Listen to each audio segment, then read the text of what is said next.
Rádio Rio de Janeiro, a emissora da fraternidade, passa a apresentar Luz na Penumbra, programa que leva ao seu coração a mensagem da doutrina espírita.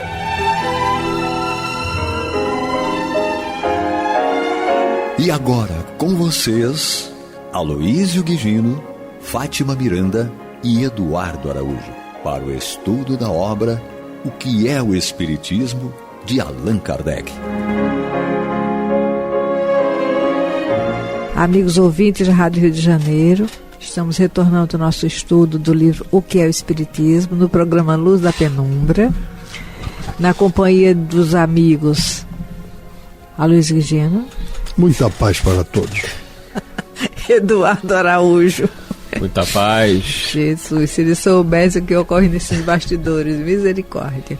Nós vamos continuar estudando o capítulo 1 do livro, respondendo uma pergunta, continuando com a resposta de Kardec, né? No diálogo com o padre. E o Eduardo vai fazer a leitura. Vai? Então, mas a pergunta, por favor, releia a pergunta aí, Maria de Fátima. A pergunta foi... A pergunta do padre. Permiti-me então dizer-vos que, desde que os espíritos só ensinam os princípios de moral encontrados no Evangelho, não vejo qual possa ser a utilidade do espiritismo, visto como antes que esse viesse e hoje, sem ser por ele, podemos alcançar a salvação. Então nós já começamos a ler a resposta, né? E nós já estamos aí na parte final da resposta, nos argumentos de Kardec, quando ele diz o seguinte: ora, o Espiritismo, pela voz dos Espíritos enviados de Deus, vem chamar à estrita observância de seus preceitos. Aqueles que dela se arredam, será por isso que o qualificam de obra satânica? Vós vos iludis, dando o nome de seitas, algumas divergências de opiniões relativas aos fenômenos espíritas. Não é de admirar que no começo de uma ciência, quando ainda as observações eram incompletas para muitos, tenham surgido teorias contraditórias. Essas teorias, porém, repousam sobre os pontos de minúcias e não sobre os princípios fundamentais. Podem constituir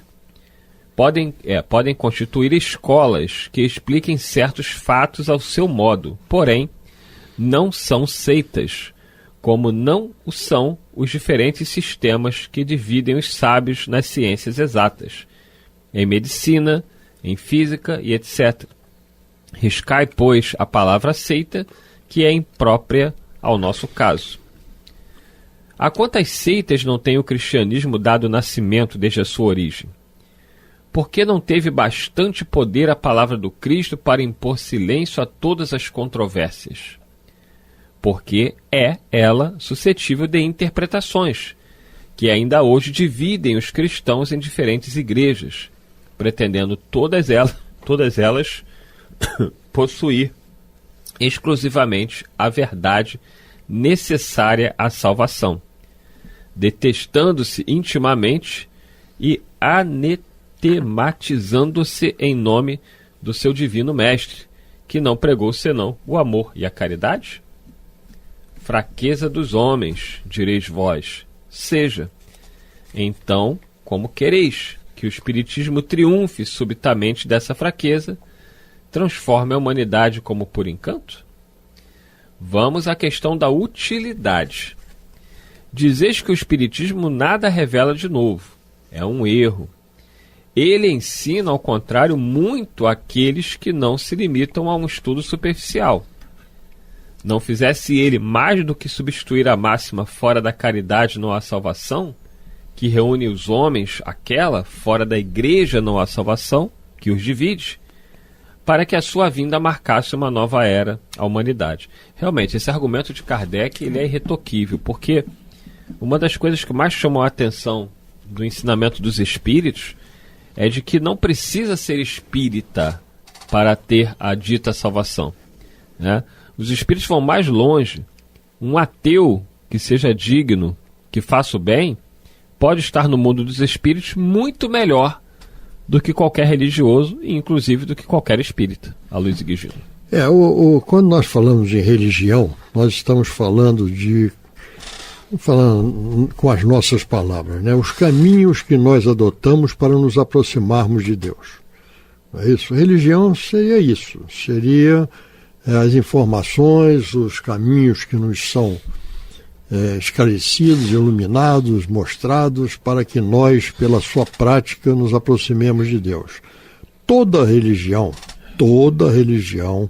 ela está baseada em princípios, em preceitos da moral. A moral é única. A moral diz respeito a um conjunto de regras que nos levam a praticarmos a lei de Deus. Isso é a moral. Então, se a moral é única, e não poderia ser de outra maneira, todas as religiões deveriam ter como princípios básicos os mesmos valores. Não há como nós aceitarmos e adotarmos alguma outra forma que fosse conflitante uma com a outra. Aí não seria moral. Aqui a gente fala de seitas, né? Nessa resposta, essa primeira parte aí. Mas, na realidade, elas têm que ser aceitas, certo? Isto é, entendidas. Elas têm que ser entendidas. E quando são buscado o entendimento, nós vemos a convergência cada vez maior pelo conhecimento que as religiões vão apresentando. Antes, certo, você via dentro do próprio cristianismo, certo, os católicos e os protestantes se matando, certo, para imporem a sua maneira de entender o mesmo ensinamento. Hoje em dia já não se vê mais isso, porque já existe uma evolução, uma convergência desses preceitos que nos leva a não identificarmos mais esse antagonismo entre eles. E quando nós pegamos a doutrina dos espíritos, nós não vamos identificar nenhum antagonismo com relação aos ensinamentos do Cristo, que, por sua vez, não tem nenhum antagonismo com relação aos mandamentos, ou aos 10 mandamentos, ou a doutrina que nos veio pela primeira vez, na primeira revelação, através de Moisés. É tudo uma sequência. Sim. É uma sequência de acordo com a fase e a época da evolução do homem. É a nossa capacidade de alcançarmos esses valores que ali nos são colocados. Nós vemos em Moisés o que era proibido. 8 dos 10 mandamentos começam com a palavra não, não faça. Jesus nos vem e nos diz faça, ame. Tá?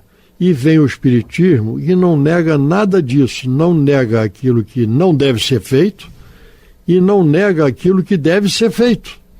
Certo? Apenas nos mostra com mais detalhes, certo? Os para quê e até mesmo os porquê, certo? Quando, onde e como.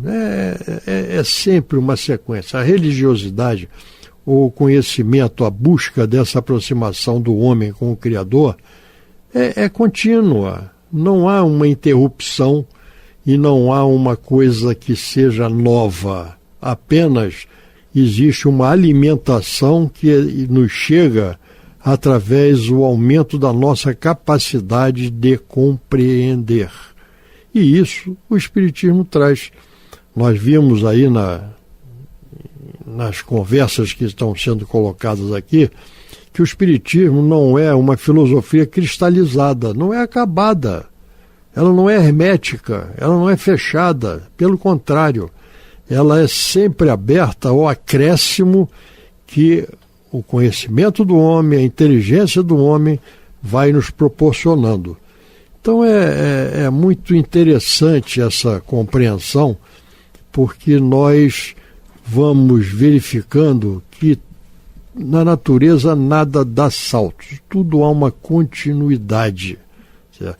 E o Espiritismo ele vem dar continuidade à nossa capacidade de, pelo entendimento, nós nos aproximarmos do cumprimento da lei divina e, consequentemente, nos aproximarmos do Criador. No currículo escolar existe esse mesmo encadeamento, de série para série, não é isso? As 4 operações, elas são básicas para outros conhecimentos. Mas elas continuam prevalecendo. Sim. Então nós não podemos nos ater apenas às 4 operações para conseguirmos compreender a matemática. Não. Ela vai evoluindo, vai crescendo, vai acrescentando informações que vão nos enriquecendo, mas ampliando, nós não abandonamos as 4 operações. Você lembrou muito bem, Miranda. Pois é, você estava falando, eu acho que veio algum professor aqui do lado e me auxiliou. Pois é, você lembrou muito bem. Continuemos? Vamos. Então Kardec continua respondendo aí ao padre. Dissestes que se podia passar sem ele. Concordo. O Espiritismo, passar sem ele. Concordo. Como também se podia passar sem muitas das descobertas científicas. Os homens certamente viviam bem antes da descoberta de todos os novos planetas.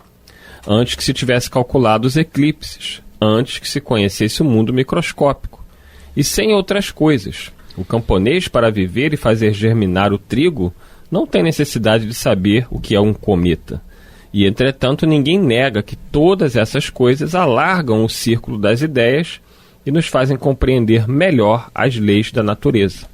Ora, o mundo dos espíritos é uma dessas leis que o Espiritismo nos faz conhecer.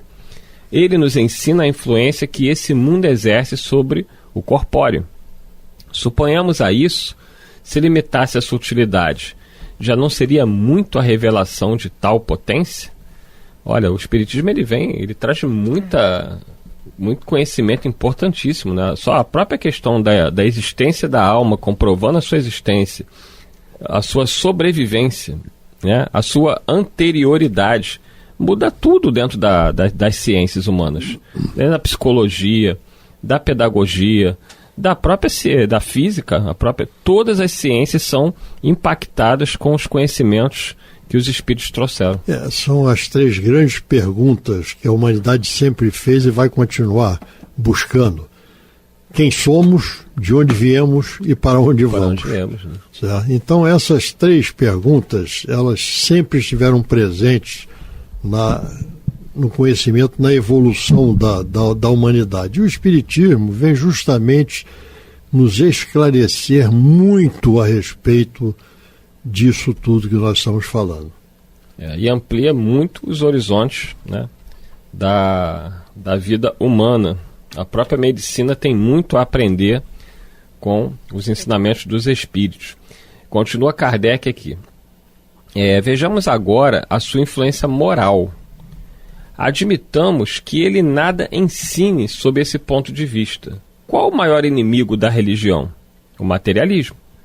Por que o materialista não crê em alguma coisa? Ora, o Espiritismo é a negação do materialismo, que já não tem razão de ser. Não é pelo raciocínio, pela fé cega que se diz ao materialista que nem tudo se acaba com o corpo. É pelos fatos que se lhe mostram visíveis e palpáveis. Não será isso um pequeno serviço prestado à humanidade e à religião? Porém, não é ainda tudo. A certeza da vida futura, o quadro vivo daqueles que nos precederam nela, mostram a necessidade do bem e as consequências inevitáveis do mal. Eis porque, sem ser uma religião, o Espiritismo se prende essencialmente às ideias religiosas, desenvolve-as naqueles que não as possuem, fortifica-as nos que as têm incertas. A religião... Essa só uma questão aqui. Isso aí é um outro ponto que aqui nós passamos aqui de passagem, mas que expressa inclusive uma colocação, aí um pensamento de Kardec e que até hoje continua sendo discutido. O Espiritismo é uma religião? Kardec chama de uma ciência nova. Uma ciência nova e baseada essencialmente em aspectos morais.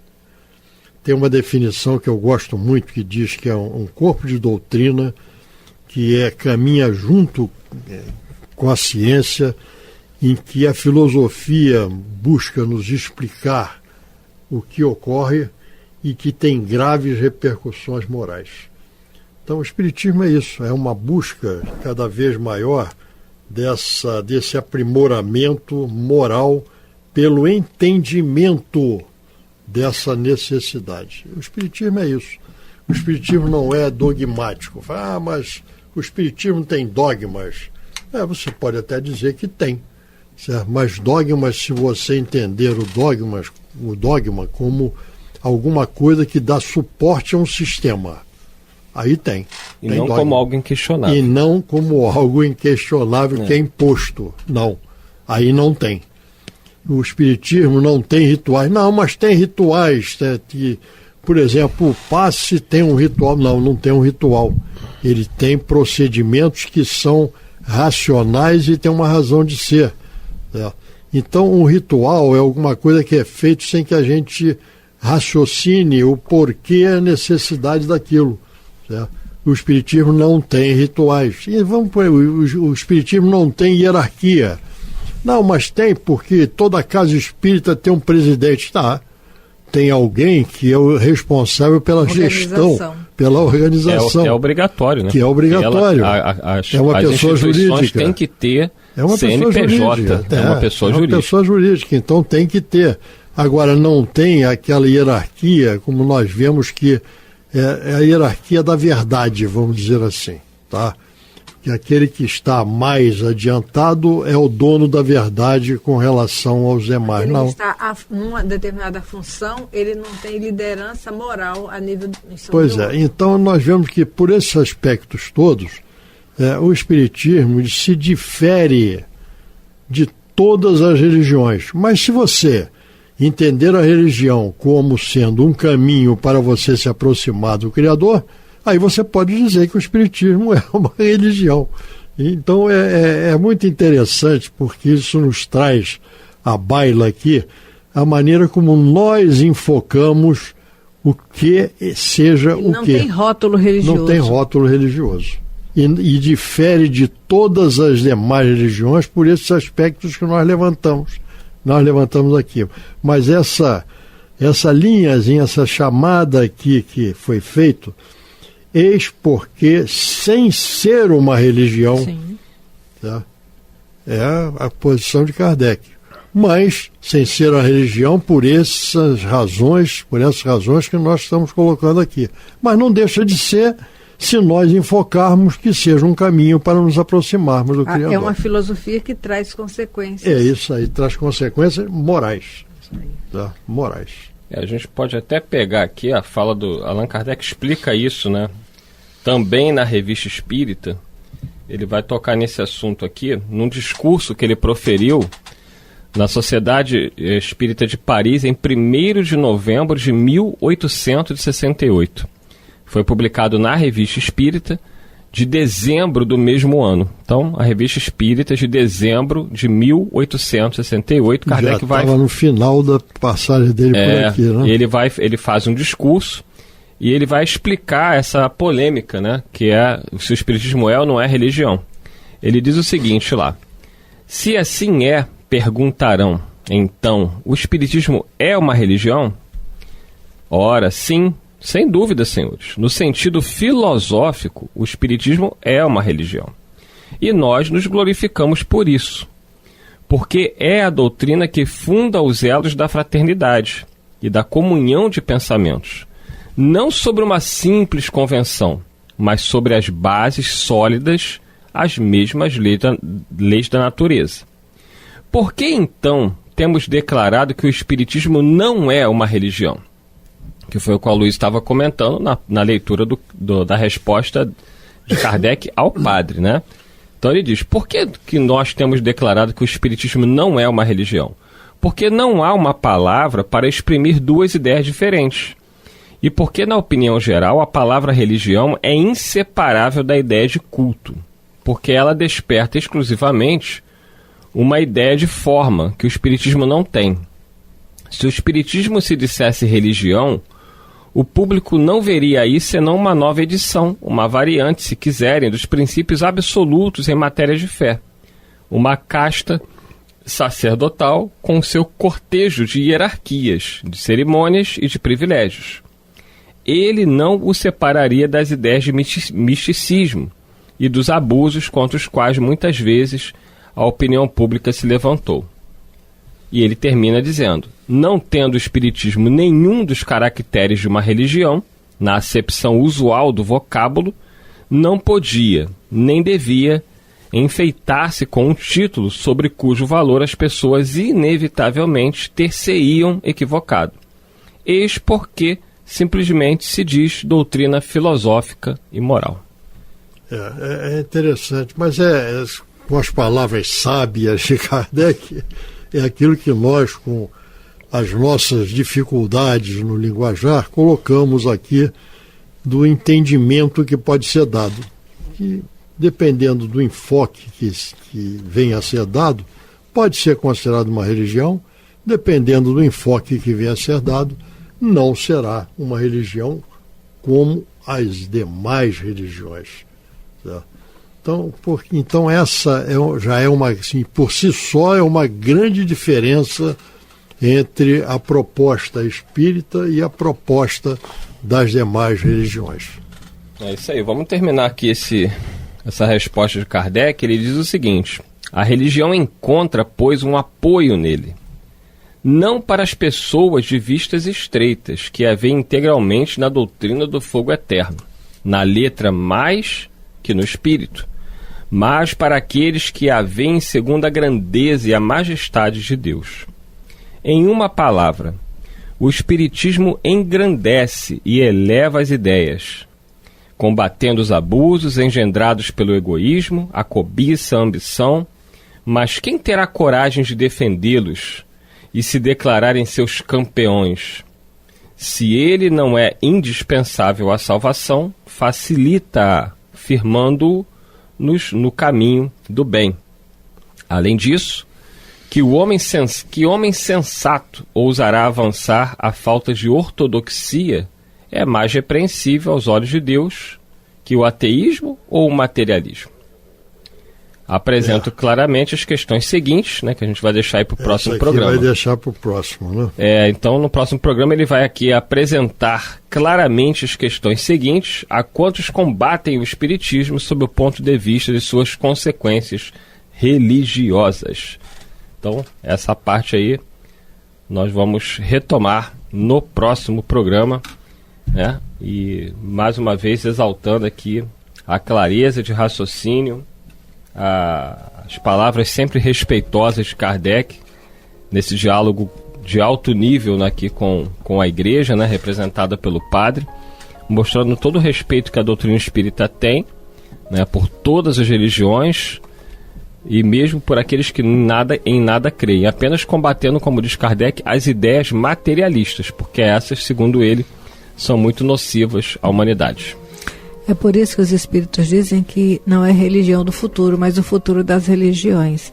Porque esse culto, esse movimento de fora, tem mais a ver com o materialismo do que com a essência do espírito, né? Os rituais. E diante disso, estamos chegando ao final de mais um programa, agradecendo a sua audiência, sua atenção, seu carinho. E se Deus quiser, aqui estaremos na semana que vem para mais um programa, juntos estudando o livro que é o Espiritismo de Allan Kardec. Muita paz. Até lá. Muita paz para todos. Muita paz, que Jesus nos conduza. Você está ouvindo o programa Luz na Penumbra.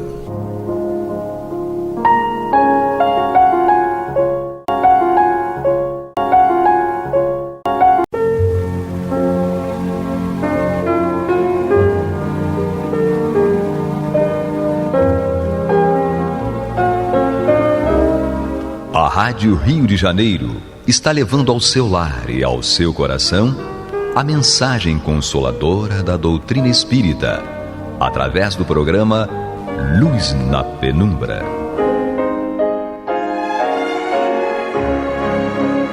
E agora com vocês, Bill Fabiano e Renato Souza, para comentar os textos da Revista Espírita de Allan Kardec, no período de 1859 a 1869. Olá, queridos irmãos e irmãs da Rádio Rio de Janeiro, a emissora da Fraternidade. Sou Bill Fabiano, estamos juntos mais uma vez para mais uma noite de programa Luz na Penumbra, Revista Espírita 1859. Estou aqui com meu parceiro Renato Souza. Opa, boa noite a todos. Boa noite, meu parceiro. Dando continuidade aqui, né, a esse capítulo que a gente... É um capítulo grande, né, Renato? Sim, Mobiliário de além-túmulo, com vários subtítulos, sobre vários diversos temas, né, que até agora nos trouxeram, né, muitos esclarecimentos, né, Renato? Sim. E a gente está naquela conversação, né, entre o senhor Frederico, ou Frederick, e o escritor, filósofo Voltaire. Renato acabou no programa passado uma resposta do Frederick, ou Frederico. Sim. E agora eu vou abrir com outra pergunta, ou outro comentário, ou afirmação do Voltaire, que diz o seguinte: serias então um poeta? Eu não vos conhecia esse talento, senhor. E o Frederick diz assim: tu finges, tu. Não peça a Deus senão uma coisa, o esquecimento do passado, uma encarnação de prova e de trabalho. E Voltaire diz o seguinte: é melhor, uno-me também a vós, mas sinto que terei de esperar muito tempo a minha remissão e o meu perdão. Frederick, bem, meu amigo, peçamos, pois, juntos uma vez. E Voltaire arremata: eu o faço sempre, desde que Deus se dignou levantar a mim o véu da carne. Frederico, que pensas desses homens que nos chamam aqui? Voltaire: eles podem nos julgar, e nós não podemos senão humilhar-nos diante deles. Frederick, eles me incomodam. Seus pensamentos são muito diferentes.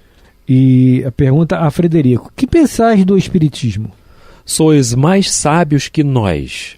Não viveis um século depois de nós? E embora no céu, desde esse tempo, não fazemos apenas senão nele entrar? E uma pergunta aqui que é feita ao senhor Voltaire. Agradecemos por terdes atendido ao nosso apelo, assim como o vosso amigo. Na verdade não foi uma pergunta, né? Foi um comentário agradecendo ao Voltaire. Sim. Né? Viremos quando quiserdes. Frederick, não me evoqueis frequentemente. Não sou simpático. E por que não sois simpáticos? Eu desprezo e me sinto desprezível. Isso aconteceu em 25 de março de 1859. Aí finaliza aqui, agora fazendo uma outra evocação a Voltaire, né? E ele responde, né, Renato? Sim, fala aí. Que pensar de Frederico, agora que ele não se acha mais aqui? Ele raciocina muito bem, mas não quis se explicar. Como vos disse, ele despreza, e esse desprezo tem por todo mundo, o impede de se consagrar, temeroso de não ser compreendido. Muito bem. Tereis a bondade de completar e dizer o que ele entendia por estas palavras?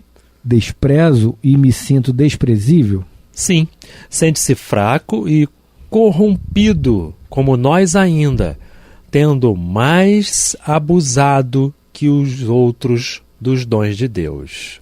Como o julgais como monarca? Hábil. Pensais que seja um homem de bem? Não se pode perguntar isso. Não conheceis suas ações. Não nos poderíeis dar uma ideia mais exata do que fizestes das vossas ocupações como espírito? Não. Em todo instante de minha vida, descubro como um novo ponto de vista do bem. Trato de o praticar, ou antes de aprender a o praticar. Quando se teve uma existência como a minha, há muitos preconceitos a combater, muitos pensamentos a repelir, ou a mudar completamente antes de chegar à verdade. Gostaríamos de obter uma dissertação vossa sobre assunto de vossa escolha. Poderias dar-nos uma? Sobre Cristo, sim, se quiserdes. Nesta sessão? Mais tarde, esperai, em uma outra. Um mês depois isso aqui, né? Depois, 8 de abril de 1859. Aí vem agora, né? Uma outra... feita uma evocação do senhor Voltaire e a resposta é... Estou aqui. Tereis a bondade de nos dar hoje a dissertação que prometestes? O que vos prometi, posso cumpri-lo aqui. Somente abreviarei. Meus caros amigos, quando estava entre vossos pais, ou vossos, tinha opiniões, e para as sustentar e as fazer prevalecer entre meus contemporâneos, frequentemente simulei uma convicção que não possuía em realidade. Foi assim que, querendo enfraquecer os defeitos, os vícios, nos quais caía a religião, sustentei uma tese que hoje estou condenado a refutar. Ataquei muitas coisas puras e santas, que minha mão profana devia respeitar. Assim, ataquei o próprio Cristo, esse modelo de virtudes sobre-humanas. Depois eu disse, sim, pobres homens, talvez rivalizemos um pouco o nosso modelo, mas não teremos jamais o devotamento e a santidade que mostrou. Ele sempre estará acima de nós, porque foi melhor antes de nós. Estávamos ainda mergulhados no vício da corrupção, e ele já estava sentado à direita de Deus. Aqui, diante de vós, eu me retrato do que a minha pena escreveu contra o Cristo, porque eu amo, sim, eu o amo. Sentia não ter feito ainda. Bill, vai entrar um outro capítulo aí, né? Vai entrar o Boletim da Sociedade Parisiense de Estudos Espíritas, né? E a gente vai começar logo, né, para não perder mais tempo. Vamos lá. Uma nota. Né? Como havíamos anunciado, a partir de hoje iniciaremos a publicação do Boletim dos Trabalhos da Sociedade. Cada número conterá o relato das sessões ocorridas no mês anterior. Esses boletins darão apenas o resumo sucinto dos trabalhos da ata de cada sessão. Quanto às próprias comunicações nelas obtidas, bem como as de fontes estranhas que ali foram lidas, sempre as publicaremos integralmente, toda vez que oferecerem um lado útil e instrutivo. Continuaremos a indicar, como temos feito até agora, a data da sessão em que foram dadas. A abundância das matérias e as necessidades da manifestação muitas vezes nos obrigam a inverter a ordem de certos documentos, mas isso não representará nenhum inconveniente, porquanto, mais cedo ou mais tarde, eles encontrarão o seu lugar. Agora, na sexta-feira, dia 1º de julho de 1859, em uma sessão particular, assuntos administrativos. Admissão do Sr. S., membro correspondente em Bordeaux. Adiamento até mais amplas informações do ingresso de 2 membros titulares apresentados nos dias 10 e 17 de junho. Designação de 3 novos comissários para as sessões gerais e leitura da ata e dos trabalhos da última sessão. E as comunicações. O Sr. Allan Kardec anuncia que esteve com o Sr. W., filho de Boulogne-sur-Mer, aí complica com o Renato. Enfim, citado na revista de dezembro de 1858, a propósito de um artigo sobre o fenômeno da bicorporeidade, o qual lhe confirmou o fato de sua presença simultânea em Bolonha e em Londres. Carta do Sr. S., correspondente em Bordeaux, contendo detalhes minuciosos sobre interessantes manifestações e aparições de seu conhecimento pessoal por parte de um espírito familiar. Carta publicada nesse fascículo, bem como a evocação feita sobre esse assunto. E aí, Renatão? O senhor doutor Morreri homenageou a sociedade com 2 cantatas, das quais é o autor pelas palavras intituladas uma a Itali e a outra Vietnami, né? Itália e Vietnã, né? Yeah. Então, embora essas 2 produções sejam completamente estranhas aos trabalhos da sociedade, ela as aceita com reconhecimento e por elas agradece o autor. O Sr. TH observou, a propósito da comunicação de Cristóvão Colombo, obtida na última sessão, que suas respostas relativas à sua missão e à dos espíritos em geral parecem consagrar a doutrina da fatalidade. Ele continua dizendo: vários membros contestam essa consequência das respostas de Cristóvão Colombo, tendo visto que a missão não tira a liberdade de fazer ou de não fazer. O homem não é arrastado facilmente a fazer tal ou tal coisa. Se poderia que, como homem, ele agisse mais ou menos cegamente, mas como espírito, tem sempre a consciência do que faz e permanece sempre senhor de suas ações. Supondo que o princípio da fatalidade decorresse das respostas de Colombo, isso não seria uma consagração de um princípio que os espíritos combateram em todos os tempos. Isso não seria em todos os casos senão uma opinião individual. Ora, a sociedade está longe de aceitar como verdade irrefutável tudo o que dizem os espíritos, porque sabe que podem se enganar. Um espírito poderia dizer muito bem que é o Sol que gira e não a Terra, e isso não seria mais verdadeiro porque viera de um espírito. Tomamos as respostas por aquilo que elas valem. Nosso objetivo é estudar as individualidades, qualquer que seja seu grau de superioridade ou inferioridade. E aí, tomamos o conhecimento do estado moral do mundo invisível, não dando a nossa confiança às doutrinas dos espíritos, senão quando não ferem nem a razão nem o bom senso, e que nela encontremos a verdadeira luz. Quando um espírito que a deu está ainda atrasado, estudo. Quando as de Colombo, elas não implicam em nenhum aspecto a fatalidade. Kardec novamente fazendo um convite aí, à racionalidade, Renato? Não é porque é um espírito que nós temos que acreditar em tudo que eles falam, Lembrando que estamos no programa Luz na Penumbra, revista Espírito, ano de 1859. Perfeito. É importante isso, o Kardec trazer essa impressão aqui, A doutrina dos espíritos, sim. Mas é a doutrina também dos espíritos sérios, Renato? Sim. Comungam com... Acima de tudo. Exatamente. Sobretudo. Comungam com as impressões do Cristo, Perfeito. com os ensinamentos do nosso divino Rabi da Galileia, Então temos que ficar atentos, Perfeito. Não falando das comunicações propriamente ditas, Não a quem assina, Mas ao teor, é a essência da mensagem.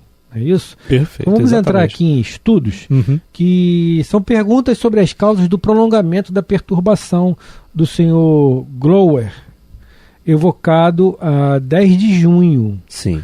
Perguntas sobre as causas da sensação física dolorosa produzida pelo Sr. W., filho de Bolonha, pelos espíritos sofredores. Perguntas sobre a teoria da formação dos objetos materiais no mundo dos espíritos, tais como vestimentas, joias, etc. Sobre a transformação da matéria elementar pela vontade do espírito. Explicação do fenômeno da escrita direta. Evocação de um oficial superior falecido em Magenta. Perguntas sobre certas sensações de além-túmulo. Propõe o Sr. S. que se evoque o Sr. M., desaparecido há um mês, a fim de saber se está vivo ou morto. Interrogado a respeito, São Luís diz que tal evocação não pode ser feita, que a incerteza reinante sobre a sorte desse homem tem um objetivo de prova e que mais tarde se saberá, pelos meios ordinários, o que de fato aconteceu. Então vamos entrar na sexta-feira, dia 8 de julho de 1859, numa sessão geral.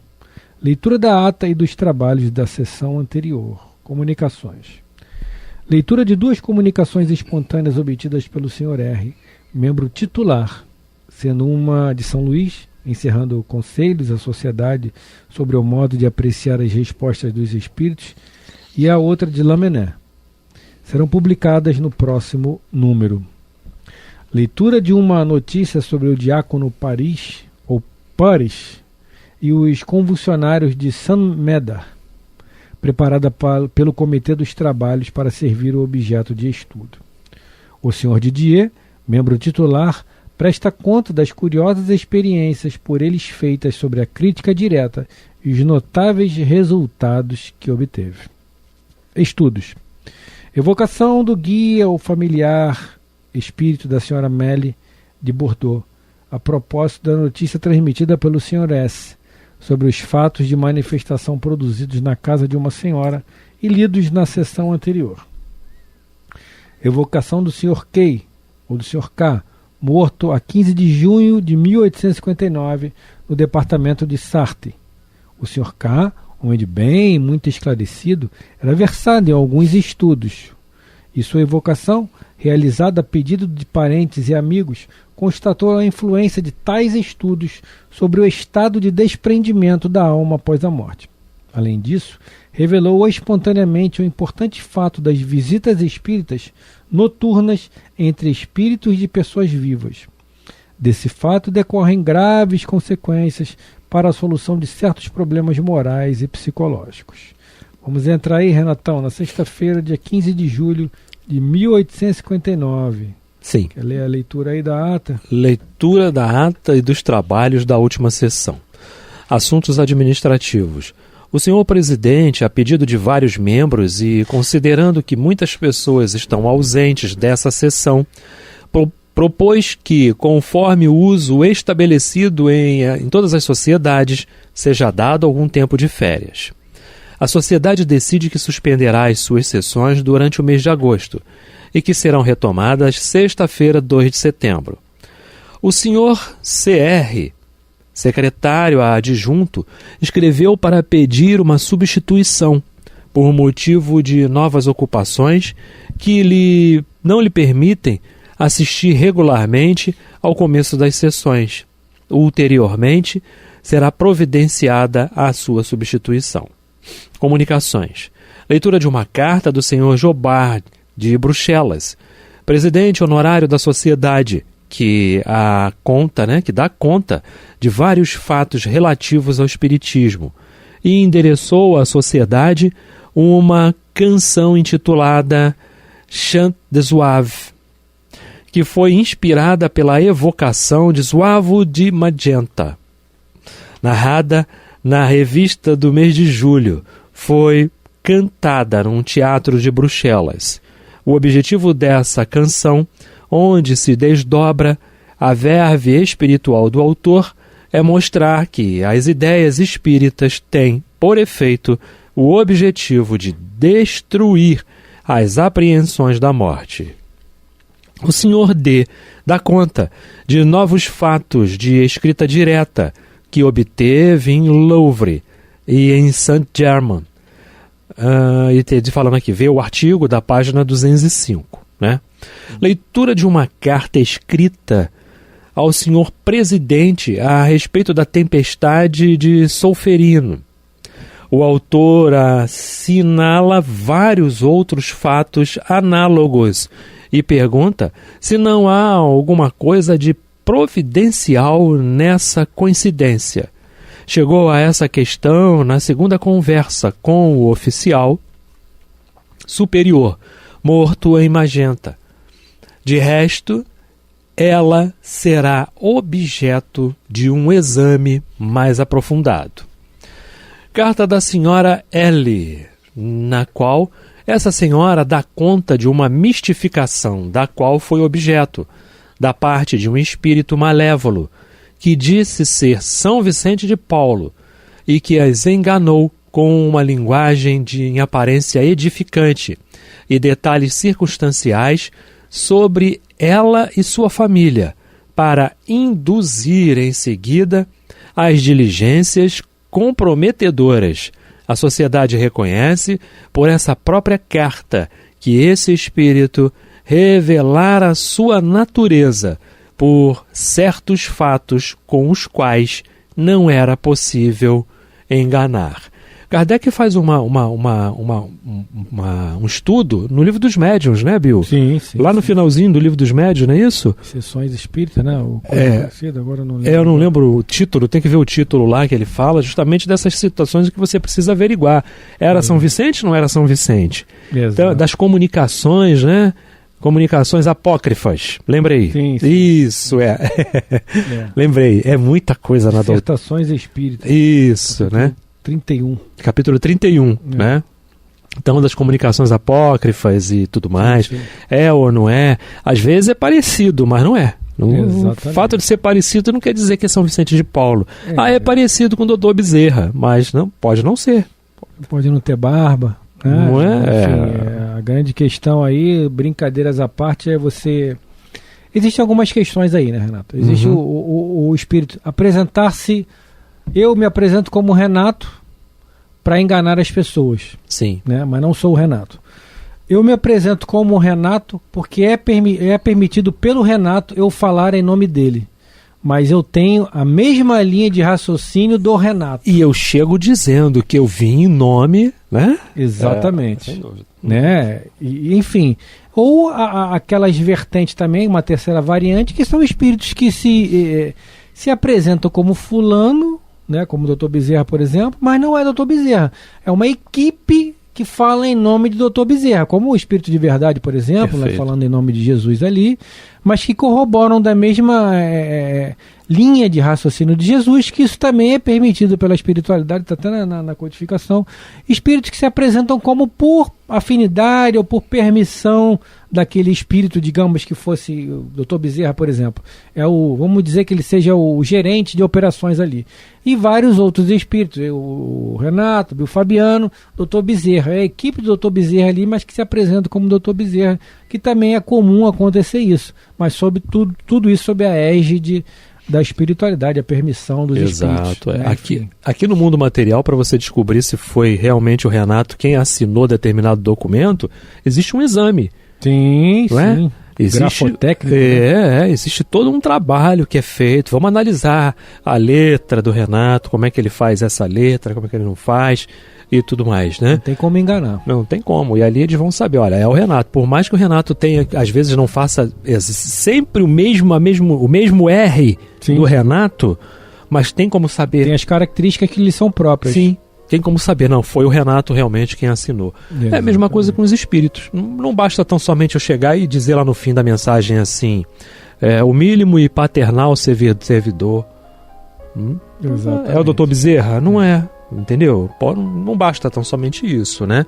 A gente sabe que é uma característica dele, da forma como ele assina as mensagens. Sim.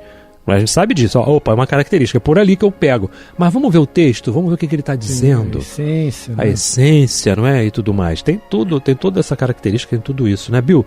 Tá quase acabando, falta um minuto. Rapaz, a gente pode falar do Clube da Fraternidade, né? Sim, vamos falar. Como a gente consegue acessar a Rádio Rio de Janeiro, né, Renata? Para ajudá-la, né? Exato.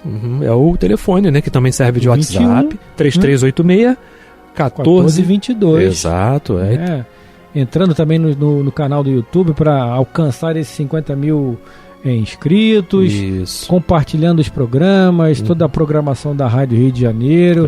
Afinal de contas, é uma forma também de ajudarmos a doutrina, como o próprio Emmanuel diz, né? Divulgando-a. Sim, não é isso? Sim, perfeito. Estamos aí nessa campanha dos 50 mil inscritos. É importante que nós possamos ainda até o final desse ano atingir, né, alcançar esse número, que é uma forma também que temos de levar o maior número de pessoas possível à programação da rádio, levando a luz, né, à casa de todas as pessoas. Chegamos ao final, né? Chegamos. Pode acessar lá a aba também, Rádio Rio de Janeiro.digital. Lá dentro do site tem lá todas as informações, inclusive sobre o Pix também. Exatamente. Não é isso? É isso. Chegamos ao final de mais um programa Luz na Penumbra, Revista Espírita 1859. Renato Souza, meu parceiro. Grande abraço a todos. Até semana que vem.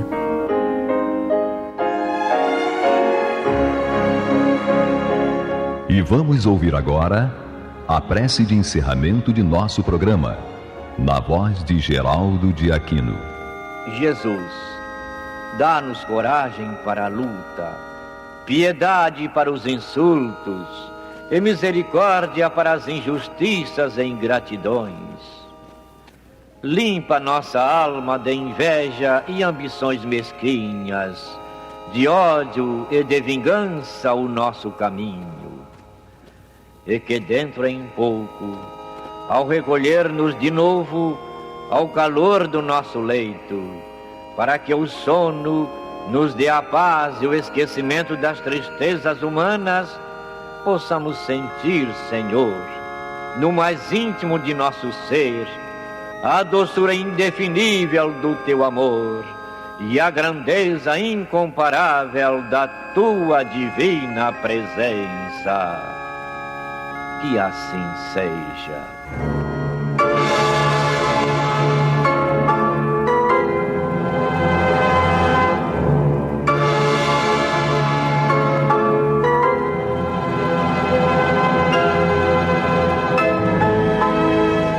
Acabamos de apresentar o programa Luz na Penumbra, que voltará a ser apresentado na próxima segunda-feira, às 21 horas, nesta emissora.